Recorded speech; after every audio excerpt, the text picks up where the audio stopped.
Hola, ¿qué tal? Yo soy Tulio Moreno Reyes. Bienvenidos a Versus. En este espacio hemos hecho hincapié en el tema de la gentrificación como un problema social característico del capitalismo tardío, aunque se origina en prácticas de colonización. Y justo hace unos días tuvo lugar en la Ciudad de México una marcha contra este fenómeno, sus efectos.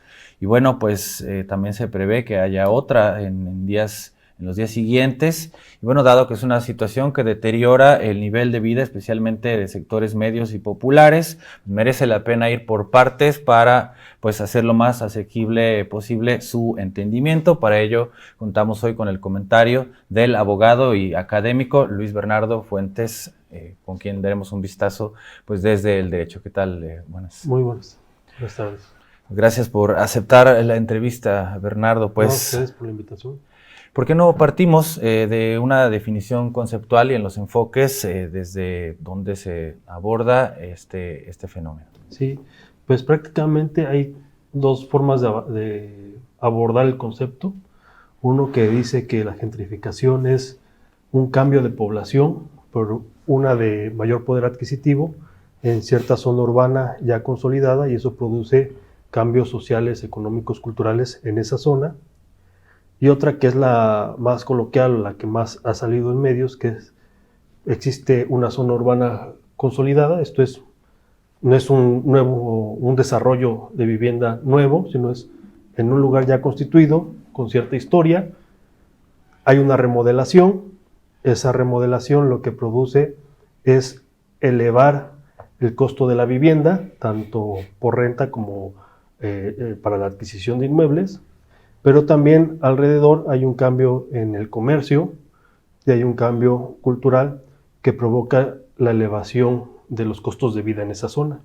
Y eso produce el desplazamiento de la población que vivía o que tradicionalmente vivía en esa zona urbana, que los obligan a ir a otras zonas, ¿no?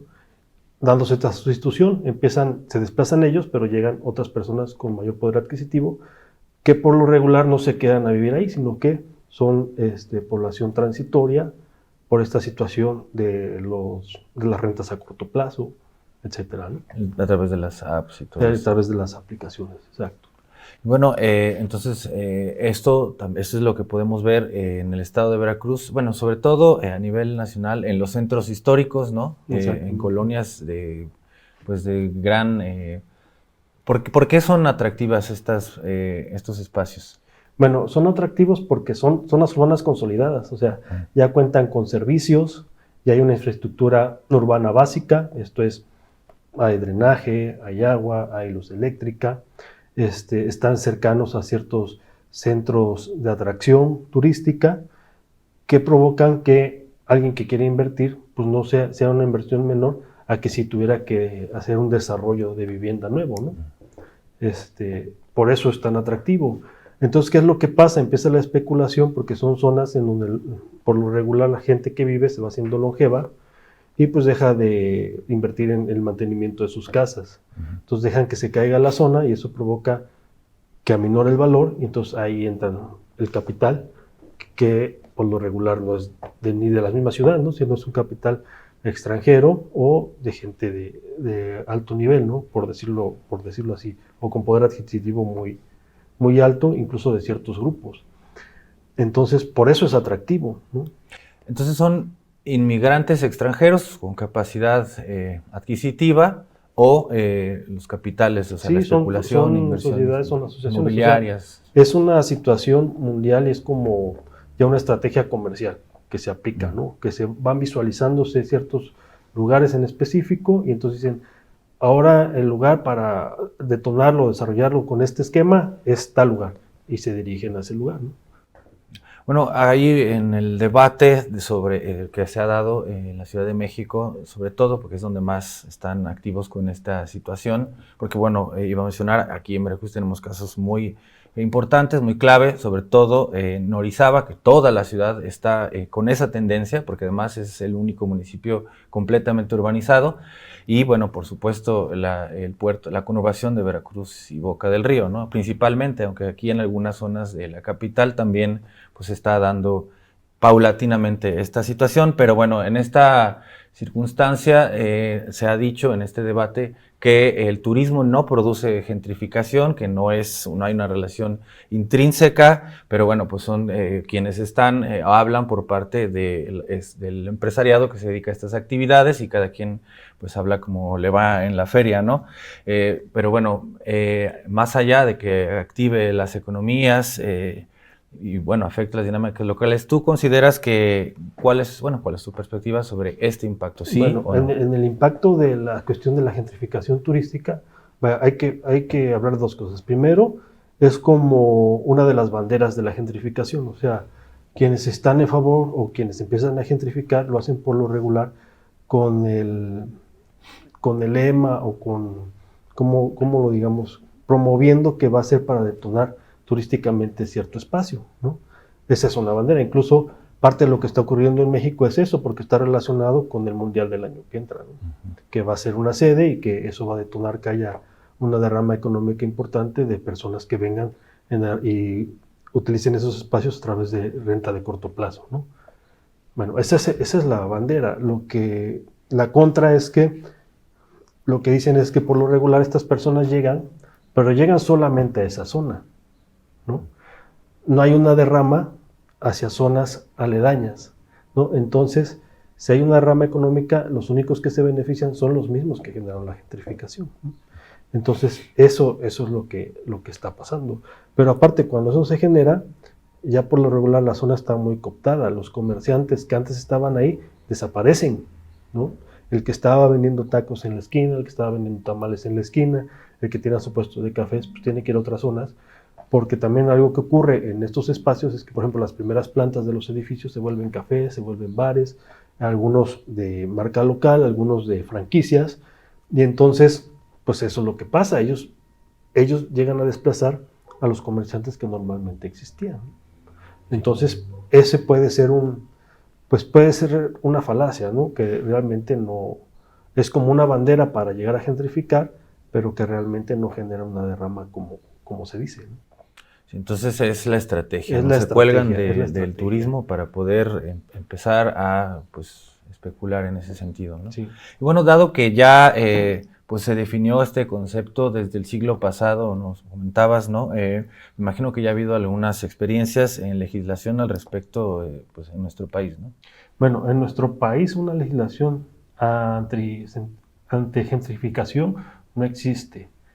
Ni siquiera medidas, ¿no? Apenas empiezan a generarse las medidas en torno a esta marcha, ¿no? Incluso aquí en Veracruz, pues estamos visualizando el fenómeno a raíz de la marcha que ocurrió el 4 de julio, ¿no? Pero era un tema del que aquí no se hablaba, ¿no? Se está hablando de él precisamente gracias a esa marcha. Y gracias a esa marcha se ha visualizado que existe gentrificación en la Ciudad de México, en Guadalajara, en Tijuana, en León, en Mérida, Yucatán, ¿no? Aquí como en el caso de Orizaba, aquí todavía como que no se alcanza a visualizar tanto, pero no hay medidas como tales. Aquí en el estado de Veracruz, por ejemplo, como una de las medidas que ahora se están visualizando para aminorar el fenómeno, son las leyes inquilinarias. Pero aquí en Veracruz existe una ley inquilinaria que está vigente desde el 37, que derivó de una problemática social que fue el movimiento inquilinario de Veracruz. En esas leyes lo que tienden es a limitar el costo de las rentas, a generar algunos derechos en favor de los inquilinos, ponen restricciones, por ejemplo, para evitar el desahucio, esto es el desalojo de las personas cuando no tienen trabajo o cuando están en una situación de vulnerabilidad por una enfermedad, por ejemplo. Eso, en esa ley está estipulado que no pueden ser desahuciados, o sea, que no pueden ser desalojados. Eso ocurre en el estado de Veracruz. Pero fue una ley que fue diseñada no para este fenómeno, ¿no? O sea, es de los años 30, ¿no? Pero ahí está y es derecho vigente, o sea. Pero, ¿qué tanto se practica realmente? No, nosotros decimos es derecho positivo no vigente, o sea, está ahí, pero realmente no lo ocupamos, ¿no? Sí. No lo ocupamos. Pero, por ejemplo, como límite a las rentas, se establece que una renta no puede superar el 6% del valor de un inmueble, el 6% anual del valor de un inmueble, ¿no? Hay una restricción a la renta. Ahora, esta es una medida, ¿no? Incluso en las medidas que hoy publicó Clara Brugada en la Ciudad de México, ella habla de 14 medidas, pero en realidad la mitad se refieren a cuestiones inquilinarias, ¿no? A los límites a las rentas, a generar mayor derechos a los inquilinos, a establecer una institución de defensoría para los inquilinos. O sea, todo gira alrededor de eso, ¿no? Las otras son de vivienda pública, son las otras estrategias, y la otra de participación ciudadana, ¿no? Que es lo que yo visualizo. Esas 14 realmente son como 3 medidas, ¿no? Ok, realmente. Realmente son esas 3 medidas. Ahora, ¿qué pasa o qué es lo que han dicho los expertos en relación a estas medidas de limitar las rentas? Que eso genera un mercado negro. ¿En qué sentido? Genera intermediarios. Yo te rento a ti, cumplimos con la normatividad, pero yo por acá voy a subarrendar, ¿no? Okay. Ese es el fenómeno contrario. ¿No lo es ya de alguna manera en los hechos una aplicación como Airbnb? Sí, claro que sí lo es, ¿no? Y bueno, en ese sentido, no solo a la renta, sino también en la parte comercial, ¿no plantea algún acotamiento, alguna disposición? No, yo de las 14 que vi no veo nada en lo comercial, ¿no? Aquí, por ejemplo, hay que tomar en cuenta esto. No hay medidas, por lo menos en el estado de Veracruz, que sean anti-gentrificación, ¿no? O sea, no son medidas que existan con motivo de este fenómeno, ¿no? Pero sí hay una regulación del suelo, ¿no? Hay una regulación del desarrollo urbano. Entonces, de cierta manera, sí hay una protección. La cuestión aquí es que administrativamente esos esquemas de protección se cumplan. ¿Cuáles son esas medidas de protección? Pues el hecho de que si va a haber una remodelación en un centro urbano, en un edificio, por ejemplo, se necesita una licencia de construcción.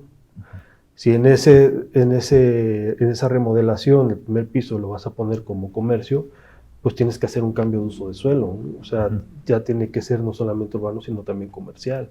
Entonces, esas regulaciones pasan por los ayuntamientos, ¿no? Entonces, mucha de la efectividad de esa regulación que ya está depende de qué tan eficientes sean estas autoridades que están encargadas de vigilar todo eso. Por lo regular, cuando se trata de ayuntamientos más pequeños administrativamente, pues la eficiencia en atender esa normatividad pues es menor. Y también es una forma de que los capitales que invierten de esa forma aprovechan, porque ellos tienen todo visualizado, ¿no? Sí, o se los embolsan, ¿no? Como sucede con los proyectos y esta parte te quería preguntar, por ejemplo, si un proyecto para instalarse en un lugar puede manipular o crear una una manifestación de impacto ambiental que no realmente está describiendo una realidad, pero pues ahí administrativamente le dan la vuelta, aunque en la realidad es otra cosa, existiría el riesgo también de que... Existe eso. Aquí no nada más son los de las mías, ¿no? O los estudios de impacto ambiental, sino también, por ejemplo, la Ley de Desarrollo Urbano prevé que tiene que haber un dictamen de desarrollo sustentable, ¿no? Y cada uso de suelo, cada desarrollo tiene, por ejemplo, límites en cuanto a la densidad. ¿Qué es esto? La densidad se refiere a cuánta población o cuánta vivienda va a haber en determinada superficie, ¿no? Entonces, dependiendo de los usos de suelo, es la medida de los terrenos y es qué tantas viviendas puede haber en cada lugar, ¿no? Entonces, esos son factores que se tienen que tomar en cuenta para poder autorizar la remodelación o la variación de una construcción en relación a su plan original, ¿no? Entonces, bueno, en síntesis, esto es la apropiación de espacios consolidados y para no, obviamente, tener que invertir en crear uno desde cero, ¿no? Exactamente. Y pues llegan a explotarlos, ¿no? Llegan a explotarlos. Eso es importante, ¿no? Porque un desarrollo inmobiliario, la constitución de un nuevo fraccionamiento, eso no es gentrificación, hay que tenerlo claro, ¿no? ¿Por qué eso es más caro? Aparte de la situación de que desarrollar desde cero puede ser más caro, ellos, los fraccionadores o quienes realizan estas obras, son los encargados o los responsables de desarrollar la infraestructura básica, ¿no? O la infraestructura urbana básica. Y mientras no la desarrollen, pues no se pueden municipalizar el espacio. Esto es, los municipios no pueden recibir esas obras y municipalizarlos. Entonces, eso también es una de las ventajas que ofrece la gentrificación. Ya para concluir, Bernardo, ¿cómo consideras tú que se puede atender este fenómeno de la gentrificación o bueno, qué puntos de la realidad mexicana y la veracruzana se deben abordar, pues desde la legislación ya existente para crear una una regulación en ese sentido? Bueno, mira, hay dos enfoques. Bueno, primero desde el sector académico, el fenómeno de la gentrificación se ha visualizado, se ha estudiado desde dos puntos de vista. Uno que se le llama culturalista, que lo que analizaba era quiénes eran los gentrificadores, quiénes llegaban a ocupar estas zonas urbanas. La otra es desde el neomarxismo, que habla de lucha de clases y ve a la propiedad, o mejor dicho, a los terrenos como mercancía. ¿Sí? Son dos enfoques totalmente distintos. Y respecto a lo jurídico, yo lo que visualizo es que subsisten dos derechos, ¿no? Por un lado, el derecho de propiedad y el derecho a la inversión, y por otro lado, el derecho a la vivienda y a la ciudadanía, ¿no? Que ahí podríamos visualizar esa lucha, ¿no? Esa lucha de clases, que también soy muy cuidadoso en esto. Esa lucha de clases es una categoría para analizar de forma académica, no ideológica. Sí. ¿Por qué lo digo así? Porque si nosotros nos vamos al lado ideológico, pues nunca vamos a aterrizar unas propuestas y nunca vamos a resolver el problema, ¿no? Porque vamos a polarizar, ¿no? Vamos a verlo capitalistas y pobres, gentrificadores y desplazados, ¿no? Y aquí lo que hay que ver es una forma de verlo objetivamente para llegar a ambas partes, porque al final son dos derechos, ¿no? Conciliar. Conciliar los derechos, conciliar esos derechos. Por un lado propiedad, por otro lado derecho a la vivienda. Entonces, las propuestas tienen que ser encaminadas a eso. Va a ser muy difícil que nosotros combatamos o, digamos, exterminemos la gentrificación, ¿no? Uh-huh. Porque es un fenómeno que existe y muchas veces se va gestando sin que nosotros nos demos cuenta, ¿no? Sí. Entonces, va a ser muy difícil abatirlo, pero tenemos que convivir con ese fenómeno, ¿no? Porque por un lado no deja de ser inversión. Por otro lado, desde el punto de vista de las personas que se ven desplazadas, pues hay que garantizar el derecho a la vivienda, ¿no? Entonces, las medidas tienen que encaminarse en ese sentido. Yo creo que lo que se tiene que hacer es fortalecer a las instituciones para poder cumplir con lo que ya está en la ley, con las leyes de desarrollo urbano, ¿no? Y generar medidas en favor de las personas que pueden verse desplazadas. Que las medidas que se proponen son, pues sí, las leyes inquilinarias, también otros mecanismos como las cooperativas de vivienda, la vivienda pública, el arrendamiento público, como el que ya está previsto en el Infonavit, bancos de suelo, o establecer en las leyes obligaciones para quien que haga estas remodelaciones, aparte espacios para generar vivienda de tipo social o acceso a la vivienda de tipo social, que son esquemas en donde conviven, ¿no? Conviven ambos derechos. Sin embargo, bueno, esto inherentemente pues ya lo hace, ¿no? Ya quienes critican pues este movimiento, ¿no? Sobre todo el de la Ciudad de México, pues que cómo se dio, también muy dirigido a los extranjeros, ¿no? Pues señalan, ¿no? que es lo otro, ¿no? Es el comunismo, ¿no? Entonces es inherentemente polarizante este conflicto, ¿no? Hay que tener cuidado porque yo creo que esa idea de introducir la ideología también es una manera de polarizar y distraer el problema, ¿no? Distraerse del fenómeno. Por eso yo lo decía hace rato, hay que ser muy puntuales, o sea, desde luego hay una lucha de clases, ¿no? Pero una lucha de clases no desde el punto de vista ideológico, desde el punto de vista de quienes estudian del fenómeno. Científico. Ajá, o sea, quienes estudian el fenómeno desde este punto de vista neomarxista, estamos hablando de materialismo histórico, y en el materialismo histórico una categoría pues es la lucha de clases, ¿no? La lucha de clases, la mercancía, el capital, el dueño de los medios de producción, pero son como categorías de análisis, ¿no? Si nos vamos a las ideologías, pasa eso, ¿no? Nos distraemos del fenómeno. Entonces polarizamos a la sociedad, ¿no? Yo entiendo que muchos dicen, no, es que no hay gentrificación que sea buena. Bueno, tienen su grado de razón, pero es algo que ya existe, ¿no? Sí. Hay bueno, la Constitución tiene sus disposiciones, ¿no? Sus derechos y todo, y bueno, las garantías, ¿no? Entonces, ¿cómo se puede, pues, evitar, por ejemplo, lo que pase, se convoque a foros, ¿no? Y que pase lo que está sucediendo con los de las 40 horas laborales, ¿no? De la reducción del horario semanal a 40 horas de trabajo, pues donde los foros, pues unos dicen una cosa y realmente no hay intercambio, ¿no? Unos van a decir lo que tienen que decir y se acabó. O sea, ¿cómo se podría pues dar esto y que pues realmente genere esta conformidad pues en las partes que se encuentran en conflicto? Pues generar diálogo, ¿no? Generar más puntos de diálogo, que haya más participación ciudadana, no solo participación de los sectores que se ven afectados, ¿no? Porque claro, el que se ve afectado ya lleva una emoción, ¿no? que va a impactar en su diálogo, ¿no? Pero gente que estamos afuera, lo podemos analizar desde otra forma, ¿no? Entonces, lo que no debe permear es el desinterés, porque en cualquier momento a cualquiera de nosotros nos podemos ver afectados por una situación así, ¿no?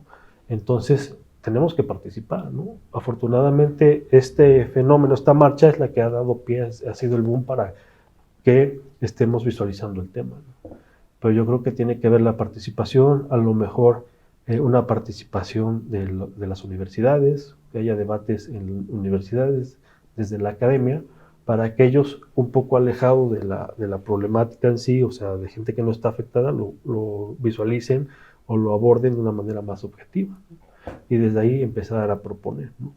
Sí, en ese sentido ha hecho falta más la participación de las academias en la discusión pública que no escolástica, ¿no? Claro. Pero bueno, pues Luis Bernardo Fuentes, agradecemos mucho esta conversación que es muy ilustrativa y además es necesaria, sobre todo porque en Veracruz no se ve que sea un tema prioritario. No, es un tema prioritario y aparte tampoco se visualiza. Yo estuve analizando aquí en Jalapa, por ejemplo, en dónde se podría dar. Y yo visualicé, por ejemplo, el caso de Mercado San José, ¿no? Es un caso de gentrificación comercial y una gentrificación desde el ámbito público. Ya ves que los locales de la parte de atrás, pues fueron, primero se obligó a los locatarios del mercado a irse a la central de abastos, la parte de atrás se concesionaron esos espacios y en primero hubo un boom, ¿no? Que elevó la plusvalía de todo ese lugar y hubo restaurantes y ahorita está un poco abandonado, ¿no? Y ahí estaba precisamente, o sea, por supuesto, siempre va a estar ahí presente en estos fenómenos, obviamente la corrupción, ¿no? Ahí estaban relacionadas familiares de quien gobernaba en ese tiempo, una alcaldesa, ¿no? Sí, claro, y ahorita está un poco abandonada la zona, ¿no? Ese es un ejemplo aquí en Veracruz. Aquí en Jalapa. ¿Por qué no se ha detonado tanto en Jalapa? Porque, por ejemplo, la plusvalía, o sea, el valor de los inmuebles en el centro histórico todavía está muy elevado. Y entonces eso es un factor para que no pase. Pero si tú analizas, hay varios inmuebles que han sido hoteles y que hoy están a la venta en la cabecera, ¿no? En el centro histórico de Jalapa. Entonces ahí hay que estar muy pendientes porque eso va a pasar. O sea, y son ya edificios que están exprofesos para renta a corto plazo, ¿no? Sí, además, bueno, la cuestión quizás podría también tener que ver con la orografía de la ciudad, y son casas que están en hoyos y tienen que realmente reconstruirlas, ¿no? Y eso a lo mejor no es tan rentable para quien viene a especular, ¿no? Pero bueno, pues Bernardo, muchas gracias. Esperamos mantener la comunicación sobre Claro que sí. Muchas gracias.